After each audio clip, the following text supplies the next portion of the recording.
My name is Stan Burnside. I'm the outreach manager here. I work along with Candace, Tony, Kimmy, and Trinity on the outreach team.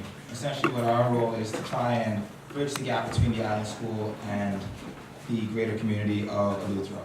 I am a proud member of the Island School class of fall 2007, and after I left here, I was given a passion to help my community and also do it in a hands-on experiential way. This project that we have going on is a perfect bridge to achieve that goal. We've been working on this project for the past semester. It's amazing what these students have been able to accomplish, and I think you're going to be very, very impressed and proud with the impact that they've had, and that the fact that this is only the first time that we've had a project like this, and the sky's the limit for this initiative.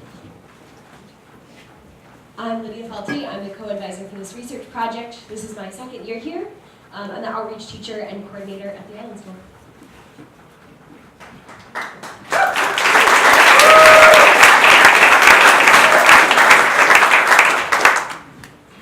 So hi, I'm Elijah Kaplan. I'm Ellie Sabat. Good morning, John Del Cruz. I'm Ruby Platt. I'm Coco Jr. And I'm Rowan Curley. And we are the Connecting Communities at Lighthouse Point Research Project. So as a preference to this presentation, I'd like to give a geographic reference to two very important points in this presentation. CEI and the CEIS campus, and Lighthouse Point.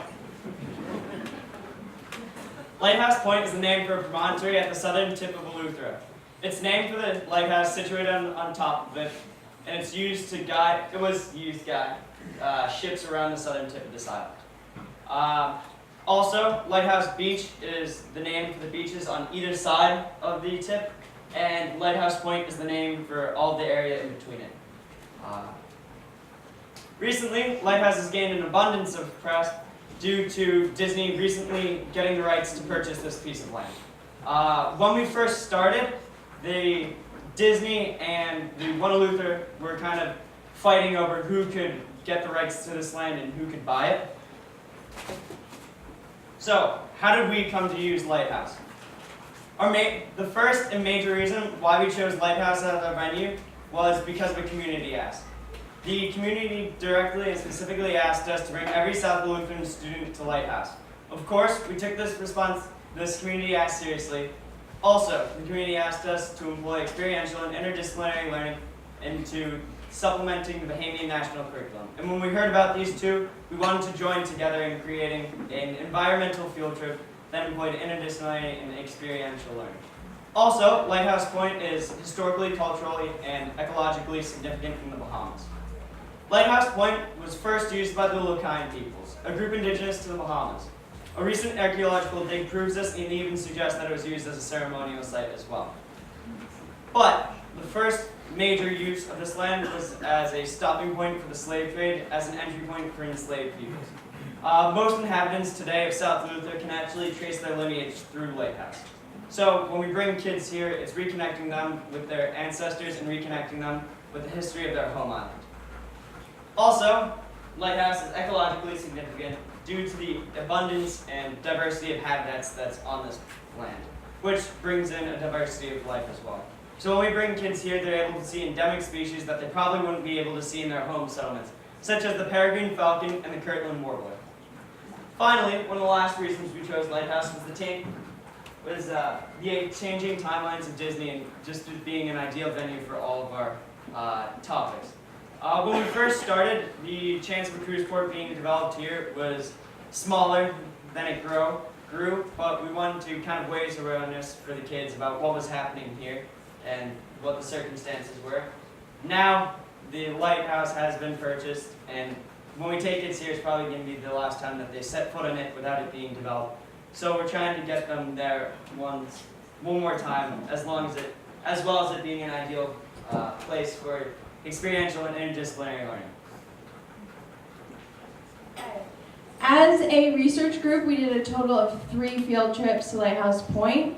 One was with a group of kids from Deep Creek, which is located there, and another was with kids from Tarpon Bay, located there. At the Cape Eleuthera Island School aims to create relationships through education and sustainability to advocate living well in a place. And the program also reaches the benchmarks of the Bahamian National Curriculum. For example, this term, students were asked by the community to partner with the local Deep Creek Primary School and read with the students. For our project, when we create our lessons, we also follow these values and we also align with the National Bahamian Curriculum.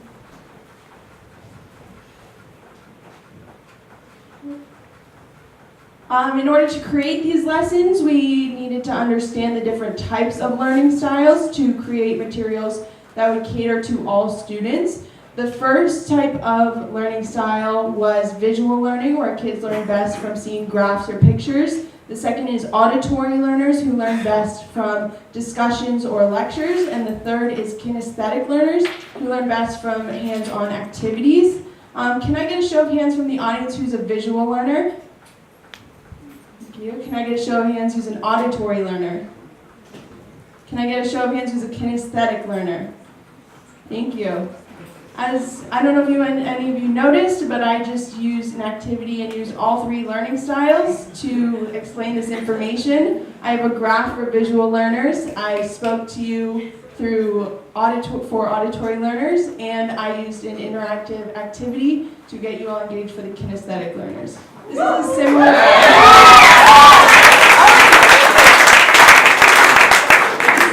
a similar process we use when creating lessons at Lighthouse Point, for it caters to all students and their learning styles. Our three objectives are: 1, to use experiential learning to enhance the Bahamian National Curriculum. As Ellie was saying, experiential learning caters to all different types of learning styles. When we take these kids to Lighthouse Point Project on this field trip, we usually don't know what type of learning style they connect with right off the bat. So therefore, experiential learning helps us to connect with all of these different students that may have these different types of learning backgrounds. Experiential learning not only is very important for our research project, but is something that we abide by here at the Island School.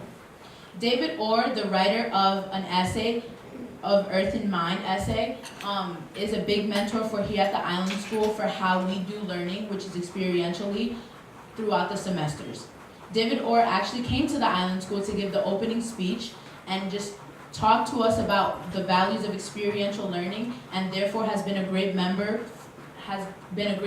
for us during our research project, and someone we looked up to learn about experiential learning and its effects. Our second objective, which is deepening a sense of place, we take these kids, as Eli was saying, to this culturally rich piece of their community. Most of the kids that we take to Lighthouse Point, it is their first time going to Lighthouse, and in order to do this, we take them there, and we think that this is very valuable because it not only makes the connections between the lessons that we're learning, but it also makes these connections where they're learning it at. So when we teach these lessons at this culturally rich piece of their community, in their brain, they are able to connect the lessons that we're teaching them with the place that they're learning it. Our third objective, which is introducing and applying interdisciplinary learning, is also something very valuable in our research project, because interdisciplinary learning is using all these different lessons that we're teaching them throughout. Ruby will talk to you guys later about the different types of lessons we do at Lighthouse, but these different lessons are incorporated all together, and it shows the kids later on how in their real life situations they can use these lessons that we're teaching them. Our purpose statement, which is to enrich the 5th and 6th grade Eleutheran students in a hands-on experiential way while deepening their sense of place in a culturally rich piece of their community, tries to enrich all of these different objectives that we have and try to incorporate them all.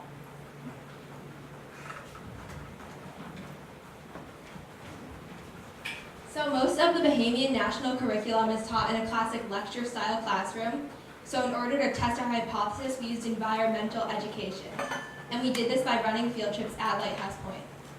During these field trips, we used teaching techniques such as experiential learning and interdisciplinary education to teach the students about the water cycle, photosynthesis, and pollution.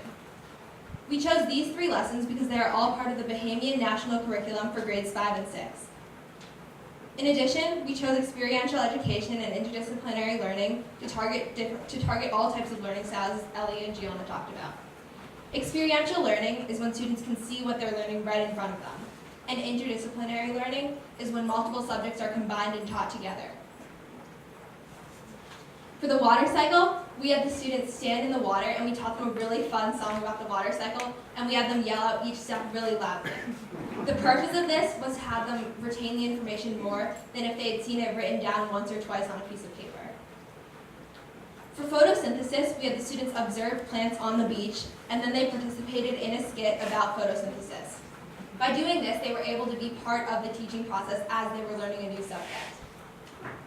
For pollution, students found examples of pollutants on the beach, such as plastic and soda cans, and they recycled these materials and then learned about their effects on the environment. Through this activity, the students were able to draw deeper understandings between their everyday actions and pollution. Finally, Stan, one of our research advisors, takes the students on a tour of Lighthouse Point, and he teaches them about the history and cultural significance of the lighthouse. In this picture, he's explaining the geological formation of Eleuthera. To collect our data, we used both quantitative and qualitative methods in the form of pre- and post-assessments and informal interviews. The pre- and post-assessments were identical, and we gave the students these assessments directly before and after the 3 lessons. This is an example of the pre- and post-assessment for the water cycle. We had the students use the word bank above to fill in the blanks below. These are a few of the students that we interviewed to hear about their experience at Lighthouse Point. As you can see throughout our whole presentation, we documented this whole process with photos and videos. So as Ellie was saying, we led a total of 3 field trips to Lighthouse. First, we took Tarpon Bay Primary School grades 5 and 6. The pre-assessment score average was around 35%, while the post-assessment score average was around 55%. Next, we took Deep Creek Primary School grades 1 through 7, and the pre-assessment score average was around 65%, while the post-assessment score average was around 82%.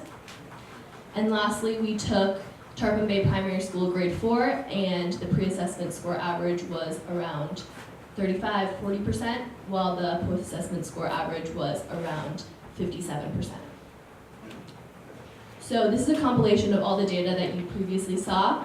All of our data sets had statistically significant p-values, which shows you the likelihood that there's a real difference between your 2 data sets. And they are statistically significant since they are less than 0.05. And this just confirms our hypothesis that we did impact these students at Lighthouse Beach. Although we had statistically significant p-values, we did have an increase in our standard deviation, which shows us that in the post-assessment data set, the scores were more dispersed from the mean than in the pre-assessment data set. A few external variables that could have caused this could include the way that the lessons impacted the students differently, or as Ellie was speaking to earlier, the different learning styles of the students. In terms of general room for error, a few variables could include the time given to the students to complete the test, the ages of the students, as well as the different schools of the students. So the government has approved Disney's purchase of Lighthouse Point. So the next step is to conduct an environmental impact assessment. And if the construction of the cruise port goes through, the access to the beaches and therefore our ability to conduct trips to Lighthouse Point would be unknown. But the outreach team here will be conducting trips until our access is cut off. The trips that we actually conducted at Lighthouse Point were not specific for Lighthouse Point, which means that these lessons can be applied at other locations in the future to accommodate different subject matters. In the future, the outreach team here at CEIS will be creating a field guide to talk more deeply about the programming that we do to benefit groups that may want to mimic this type of teaching in the future at their schools. Also, the CEIS outreach team will be pairing with the Bahamas National Trust to take this type of programming national. Here's a short video. These are all clips that were taken by Ellie over the course of our 3 trips to Lighthouse Point.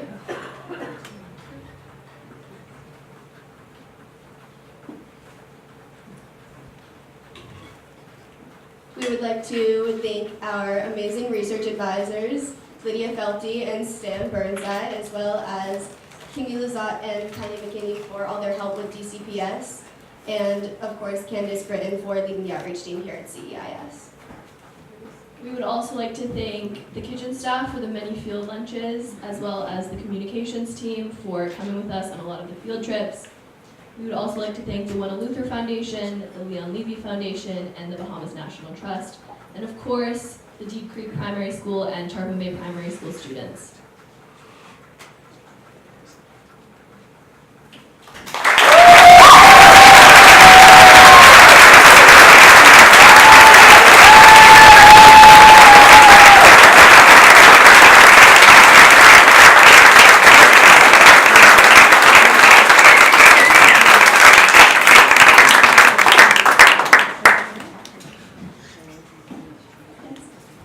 So the Disney deal was very controversial. Obviously, it's going to change Lighthouse Point. It's going to bring a lot more tourists to the island, this part of the island, Southern Island. But it probably has some positives too. I'm guessing the government senses that there'll be revenues coming in, jobs created, and I'm just curious what the students think about those two things. Are you opposed to Disney, or do you think there's some advantages that might even benefit the island school someday? That was a very big question. So the Wena Luther Foundation and the Disney Cruise Port had both. There were two plans.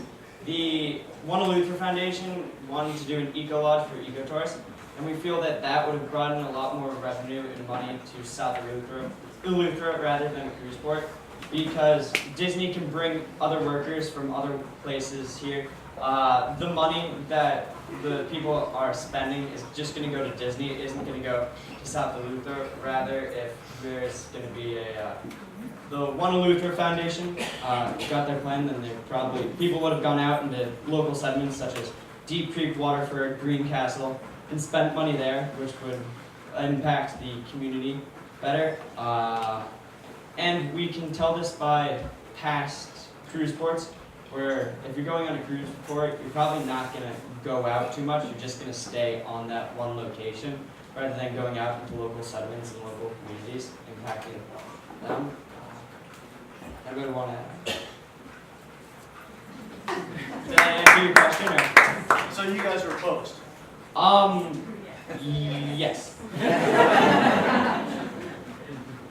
Yes. So has there been any communication with the Bahamian government around, even if Disney were to get it, for you guys or for the Bahamian people to still have some level of access at like a public beach? Because there's places where, they do that still the public can get access to the beach and still be, especially since there's such history behind it, for something like this to be able to continue, or them to be able to go over and visit the site?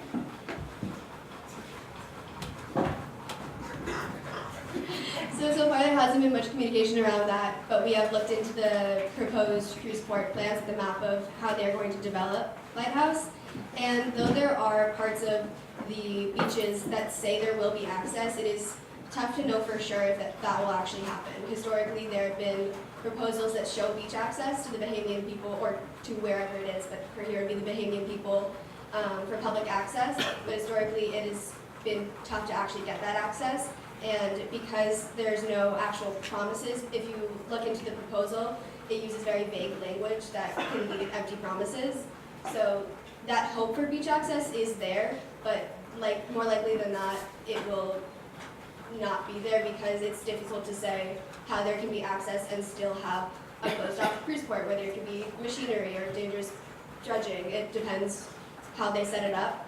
But more likely than not, the beach access will not be there, though there is still the hope because in the proposal there is open beaches. Yeah. How do you feel that Disney is getting that territory? Do you feel like that's going to increase the pollution? Can you repeat it? With Disney gaining, Disney gaining that territory, do you think the pollution rate is going to go up or down? So the question was, with Disney gaining that territory, do we think that the pollution will go up or down? So there is, Disney has the environmental assessment. They're going to see what the effects will be on the natural area of Lighthouse. That's what the environmental impact assessment is for. But with cruise ports, there is certain stuff like dredging of the water and the land that has to happen for the ships to be able to come as far inland as they need to. So there definitely will be, even if it's not pollution, there will be effects on the natural landscape. And with cruise ports or different hotels or resorts, there's always pollution that comes with that, with carelessness and single-use plastics that can come about on those beaches. So though the hope is that they will take the environmental impact assessment seriously and really understand what their impact will be on this land if they are to build this cruise port, it is possible that the cruise port can still be built and that could affect the wildlife around it or the water quality. So it's definitely possible that it could lead to some impact.